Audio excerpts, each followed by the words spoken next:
When you think of Transformers in movies, you might think Ironhide, Bumblebee, and of course the Back to the Future DeLorean. Welcome back once again to the Nerd Room with J&J. James Sharmack here once again with another review for you. Today we are looking at the Transformers mashup with Back to the Future, the Gigawatt Transformer. His vehicle mode is of course the Back to the Future DeLorean. I've been trying to get this for a little while. It's taking a little while obviously because I haven't seen it in any stores. Usually I get it through the secondary market. Got it from Walmart for about 30 bucks, so that was pretty cool. So take a look at the figure, let's transform him and see how he looks in robot mode and take a look at it. So looking at the vehicle mode, looks pretty spot on. Probably could have used a couple of paint apps on the side, just, obviously these glow, the wires glow a little bit blue. It's kind of a light grayish. Obviously not going with the silver sheen like the regular car does. Doesn't have the traditional DMC on the grill, but it has the out of time license plate, so that's pretty cool. Still, obviously it's a spot on representation of the vehicle, so that's pretty cool. Obviously, it comes with the detachable Mr. Fusion and the conductive wire for the finale from the first movie, so that's pretty cool. And in robot mode, he comes with a gun, so yeah, nice looking vehicle. Rolling, some of the wheels move, the right side moves, left side, the front wheel doesn't move so much, but still you can roll it, right? So it's vehicle mode. Let's take a look at the box itself, then we'll transform the vehicle. So I dig the box design. It's a definite throwback to the Generation 1 Transformers, like the old Hasbro logo on the bottom, the Gigawatt in the text, Transformers on the top. Yeah, it's got a little hole in the box, but we're going to open up anyway, so also shows you the transformations of Gigawatt. Obviously the car and the robot on the side. Back, you got some text if you want to take a look. Whatever, anyways, and usually we come with like a red colored piece of cellophane to see what his stats are. On the other side, you have a picture from the movie. So obviously it's a 2020 Transformer. So yep, it came out last year, but it took me a while to get it for a decent price. So there you go. Okay, so this is gonna be my first time transforming it. We're gonna use a very retro looking transformation guide. So we're gonna get stepping and see how it looks, see how fast it takes. So let's try it. So first, you got the legs like that. Then they want you to flip up the wings. Put Mr. Fusion to the side. I want to say, okay, fine, the doors are not really the wings, but we're gonna call them the wings. Then you're probably gonna spin the rear. Take these parts right here.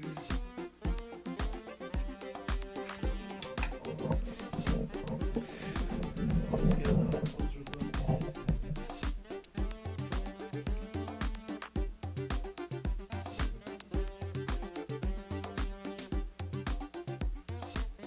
Okay, put the leg like that.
out.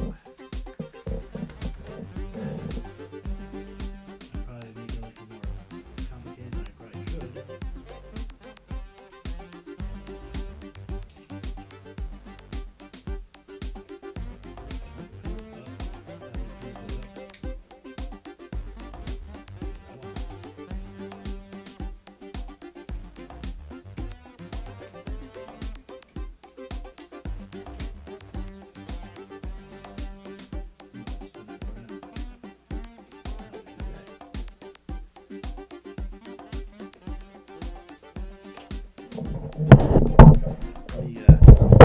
Adjust my seat a little bit more, move my microphone, because the struggle is real, guys.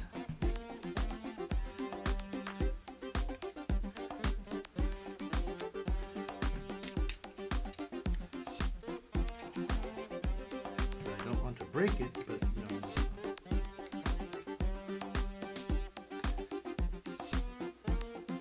It says just turn it up. You can see the part right there. It's supposed to go on the outside.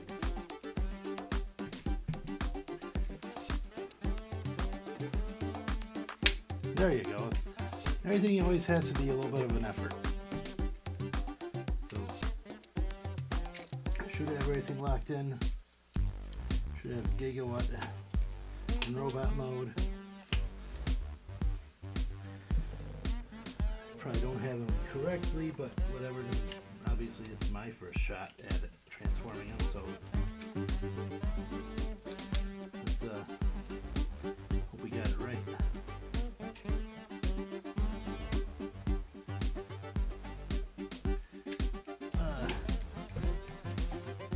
But then again, it is, you know, important to see the struggle because, you know, I'm not perfect, but there we go. That's Gigawatt. Looking pretty cool, all snapped in. Let's take a look at the robot. So the head, it kind of looks like almost any other traditional Transformer or Autobot, right? Like, you know, I know, like, say with the Star Wars, they would do like they look like Darth Vader or something, but you know, it looks like any traditional Generation 1. Has the flux capacitor on the outside. Stick the gun in its hand. Do it in a little bit. Struggle is real, guys. It's always real. Yeah. I guess this is like an electro whip, I suppose. Probably put it anywhere on them. So pretty cool. Let's take a look at his articulation, I suppose. See how he can bend. Let's take a look at his articulation, shall we? So his head can go swivel, swivel. I'm not a big fan of how, you know, the hood kind of gets in the way. You have to kind of bend him forward if you really want to see his head forward. Arm goes up like that. Got shoulder articulation. Bicep rotation, elbow bend, wrist rotation. Try to get my big hand out of the way. Rotation at the waist. Don't apart that far. Before and back that far. Bending at the knee. No real, little bit of angle bend. I guess if you want to call it angle, it's a robot, so could probably get him in some nice poses and whatever. So yeah, it's the first time is always a struggle to transform him, so it is what it is, I guess. So I pulled out a few Transformers to size compare. Obviously I have the Robots in Disguise Hound, the Bumblebee movie figure, and a Generation 1 replica Jazz, and he kind of fits in more with the Robots in Disguise than the other two, but obviously the vehicle fits in just fine with Bumblebee and whatever. So there you go. So my thoughts, I know that they're going for a throwback here. They're going for a throwback of, like, you know, robot design, whatever, for like the 80s Transformers to a degree, but, you know, not making it so blocky, and, you know, adding that articulation. Because, you know, the demographic is, you know, they're going for the adult collectors more than they are for the kids on this one, unlike, say, Star Wars, Transformers. But I almost wonder if they could have done a better job with the robot design, just because I find the hood on the car kind of blocks his head most of the time. And he does look a little blocky. But then again, I'm used to, like, say, the movie Transformers. So, anyways, it is nostalgia. For the most part, I'm not really one for nostalgia, but that being said, I do have a Star Wars arcade one up specifically because of nostalgia, right? So, yeah, if you really want this one, like I said, the car looks pretty cool. If you really want it, definitely secondary markets or online. You really can't find this in stores anywhere. So, yeah, there you go. That's my thoughts on the Gigawatt Transformer. Thank you guys for watching. I'm going to have some more reviews coming up in the very near future. Cross my fingers. Hope I have the time to do them, and we'll see how it goes. Anyways, my name is James Sharmack. This has been a Nerdum with J&J. Thank you guys so much for watching, and till the next time, keep on collecting and happy hunting.